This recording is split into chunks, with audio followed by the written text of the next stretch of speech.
Game of thrones writer George R R Martin ने हाल ही में announce किया है कि अभी गेम ऑफ थ्रोन्स और हाउस ऑफ द ड्रैगन के दुनिया में बसे हुए 7 न्यू शोज को डेवलप किया जा रहा है। तो एग्जैक्टली वो सब न्यूज क्या है वो सब जानिए आज के पीसीपी खबर में। I have the best fans in the world. I've often said that. तो दोस्तों हाल ही में George R R Martin actually England के ऑक्सफोर्ड राइटर्स क्लब में एज अ ऑनररी गेस्ट गए थे। वहां पर उन्होंने एक वर्कशॉप में कुछ फैंटेसी नॉवेल्स वगैरह कैसे लिखी जाती है उसके कुछ टिप्स वगैरह दिए थे।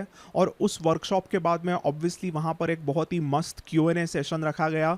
उस Q&A सेशन में ऑफ कोर्स लोगों ने पूछा कि एग्जैक्टली गेम ऑफ थ्रोन्स और हाउस ऑफ द ड्रैगन के दुनिया में बसे हुए और कौन से शो अभी डेवलपमेंट में है, ऐसा क्वेश्चन आया। तो तब जाके जॉर्ज आर आर मार्टिन ने कंफर्म किया कि 7 न्यू शोज अभी इस समय पर HBO डेवलप कर रहा है। और ये जो 7 शो है वो हाउस ऑफ द ड्रैगन और आने वाला डंक एंड एग का जो a night of the seven kingdom show होगा उसके अलावा ये सब 7 शोज है। अब मैं यहाँ पर पहले ही बता दूं कि जॉर्ज आर आर मार्टिन जी ने कहा है कि ये सातों शोज एकदम अर्ली डेवलपमेंटल स्टेज में है। तो ये जो भी शोज होते हैं वो रिलीज होंगे ही, ऐसी कुछ 100% गारंटी नहीं होती। तो कई बार ऐसा होता है कि शो या मूवी डेवलप की जाती है बट उसे रिलीज नहीं किया जाता। तो ऐसी ही कुछ चीज एक्चुअली हमें एक गेम ऑफ थ्रोन्स के स्पिन ऑफ के रिलेटेड भी देखने मिली थी। तो यही कुछ 3 साल पहले हाउस ऑफ द ड्रैगन के साथ साथ ही HBO एक ब्लड मून नाम के गेम ऑफ थ्रोन्स के स्पिन ऑफ शो को डेवलप करने लगी थी। बट सिर्फ और सिर्फ हाउस ऑफ द ड्रैगन को रिलीज किया गया और ब्लड मून का प्रोडक्शन जिसमें ऑलमोस्ट $30 मिलियन को खर्चा किया था HBO ने, उस शो को कैंसिल किया गया। तो इस ब्लड मून शो में किंग कॉन्ग और द रिंग की एक्ट्रेस नेओमी वॉट्स को कास्ट किया गया था और कई सारे अलग अलग प्रोफेशनल्स इस पे काम कर रहे थे।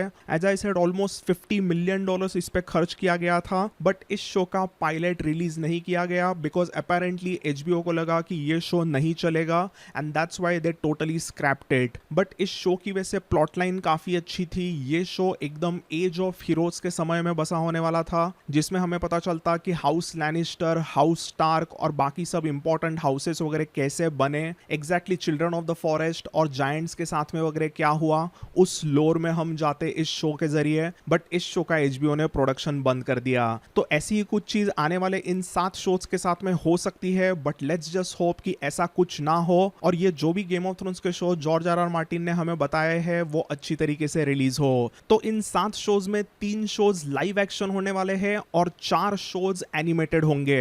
तो इसमें से 3 लाइव एक्शन शोज कौन से हैं, let's get to know about them first. So सबसे पहला show George R R Martin ने कंफर्म किया है that is going to be Aegon's Conquest का टीवी शो। अभी वैसे तो मैं भी काफी खुश हूं कि ये शो डेवलप हो रहा है but I really wanted to see Balerion the Black Dread on IMAX screen, not on my laptop screen. तो मैं पर्सनली चाहता था कि एगॉन्स कॉन्क्वेस्ट के स्टोरी को एक मूवी की तरह डेवलप किया जाए but it is what it is. अभी टीवी शो बन रहा है तो लेट इट बी। तो जॉर्ज आर आर मार्टिन ने कंफर्म किया है कि एगॉन्स कॉन्क्वेस्ट के टीवी शो को मैटसन टॉमलिन लिखेंगे। तो मैटसन टॉमलिन के मुताबिक जॉर्ज आर आर मार्टिन ने उन्हें कॉल करके सीधा कहा कि जो भी एगॉन्स कॉन्क्वेस्ट की कहानी है उसे एज अ हिस्ट्री ट्रीट किया जाए, उसमें कोई भी चेंजेस उनको नहीं चाहिए। तो अकॉर्डिंग टू टॉमलिन वो वही करेंगे जो मार्टिन चाहते हैं। तो लेट्स जस्ट होप कि इसमें कुछ बहुत ज्यादा चेंजेस टॉमलिन ना करें, थोड़ा सा क्रिएटिव फ्रीडम वो जरूर ले but George R R Martin के बनाए हुए एगॉन्स कॉन्क्वेस्ट के लेजेंडरी कहानी को वो एकदम ज्यादा चेंज ना करे। इसके बाद में दोस्तों second live action show it's 10,000 ships. तो एसोस में एक बड़ी सी रॉइन नाम की रिवर होती है और उसी रॉइन रिवर के आजू बाजू में कई सारे ह्यूमंस रहने लगे और उन्हीं ह्यूमंस को रॉयनार कहने लगे। तो ये जो भी रॉयनार ह्यूमंस होते हैं उनका अचानक से पंगा हो जाता है वलेरियंस के साथ में। वलेरियंस के पास में जैसे ही हजारों साल पहले ड्रैगन्स आ गए तो उन्हें ऐसा लगा कि वो पूरे एसोस पे कब्जा कर लेंगे और वो यहाँ वहां पर अपना रूल एक्सपैंड करने लगते हैं। तो उसी में उनका मुकाबला होता है इन रॉयनार पब्लिक से और इन रॉयनार की एक प्रिंसेस नाइमेरिया एक लीडर होती है और उसे समझता है कि वो वलेरियंस के साथ में एकदम बैटल तो नहीं कर सकती क्योंकि उनके पास डायरेक्टली ड्रैगन्स है। तो नाइमेरिया 10,000 शिप्स को बिल्ड करवाती है और इतने सारे शिप्स लेके वो सीधा आती है वेस्टेरोस में, डॉर्न में। तो नाइमेरिया का एग्जैक्टली राइट्स कैसा हुआ, वो कैसी थी, उसने रॉयनार पब्लिक को कैसे लीड किया वॉर में, फिर वो हारी कैसे और वो इवेंचुअली डॉन में कैसे आई, ऐसे कई सारे चीजों को देखने में इस शो में मजा आ सकता है। So that's a quite an exciting news. तो जॉर्ज आर आर मार्टिन ने कंफर्म किया कि इस 10,000 शिप्स के शो को लिखने के लिए एचबीओ ने Pulitzer prize award winning writer Ebony Booth को अभी हायर किया है।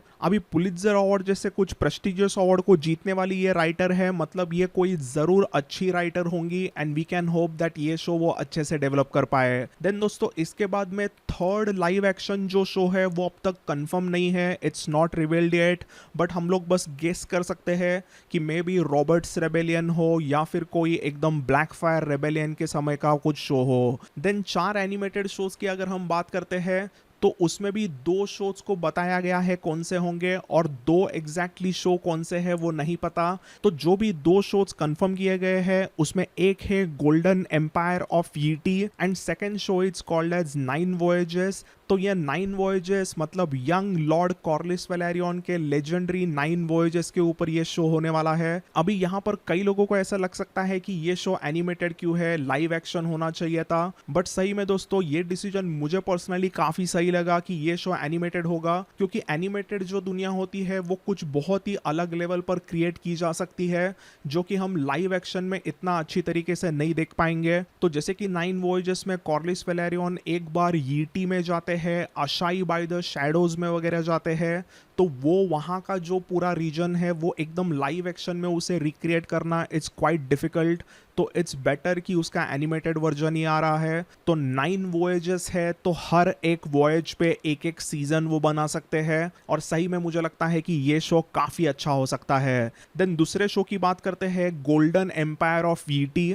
तो एग्जैक्टली उसके रिलेटेड कुछ ज़्यादा बुक में बताया भी नहीं गया है, हमें बस इतना पता है कि ये एक लेजेंडरी एम्पायर था एकदम ईस्ट में यीटी के यहाँ पे। तो एग्जैक्टली वहाँ पे क्या स्टोरी डेवलप करेंगे दैट वी कैन नॉट से, क्योंकि बुक्स में भी वैसे कुछ इतना इन्फॉर्मेशन उसके रिलेटेड है नहीं। Now friends let's talk about snow show, जिसके रिलेटेड कुछ चीज़ों को जॉन स्नो के एक्टर किट हैरिंगटन ने रिवील किया। तो किट हैरिंगटन का हाल ही में GQ मैगजीन के साथ में एक ऐसा ही डिस्कशन हुआ, एक इंटरव्यू हुआ था, उसमें उसने बताया कि किस तरीके से गेम ऑफ थ्रोन्स का सीजन 8 उसे भी थोड़ा सा हॉरिबल जरूर लगा। उसने बताया कि कैसे गेम ऑफ थ्रोन्स सीजन 8 थोड़ा सा हॉरिबल जरूर है। उसने कहा कि कुछ बहुत ही इंटरेस्टिंग चॉइसेस को सीजन 8 में वगैरह लाया गया था, but it just didn't quite work. He also said that I understand some people thought it was rushed and I might agree with them. तो उसने लिटरली हिंट किया कि वो भी एक तरीके से अग्री करता है कि GOT का सीजन 8 थोड़ा रश था और उसमें कुछ जो चॉइसेस थी वो खराब थी। फिर उसके बाद में उसने ये भी बताया कि जो जॉन स्नो के कैरेक्टर के ऊपर स्नो शो को डेवलप कर रही थी HBO, उसके साथ क्या हुआ। उसके मुताबिक HBO ने स्नो शो को उसे पिच भी किया था। They said would you consider this show, but उसका रिएक्शन वैसे नहीं था, क्योंकि उसे ऐसा लगा कि अगर स्नो शो बनना चाहिए तो कुछ बहुत अच्छा होना चाहिए, वो उसका प्लॉट थोड़ा इंटरेस्टिंग होना चाहिए। बट उसके मुताबिक ऑलमोस्ट 2 सालों तक HBO ने कुछ अलग अलग आइडियाज उसे पिच की।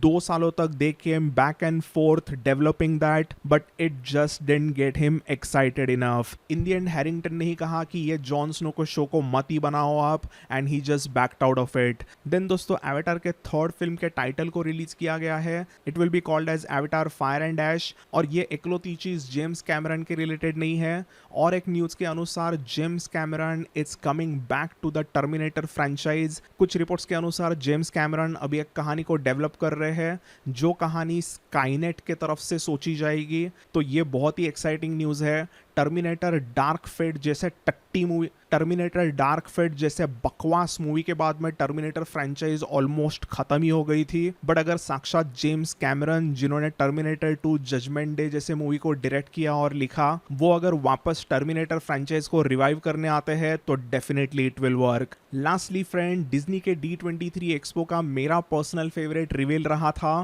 ट्रॉन एरिस मूवी का ये पिक्चर। तो ये मूवी मतलब ट्रॉन लेगेसी का सीक्वल होने वाला है, which is one of my favourite sci-fi movies. तो I am really looking forward to it. Tron Legacy special effects और डाफ्ट पंक के बैकग्राउंड म्यूजिक की वजह से एक बहुत ही तगड़ा कल्ट क्लासिक मूवी बन चुका है।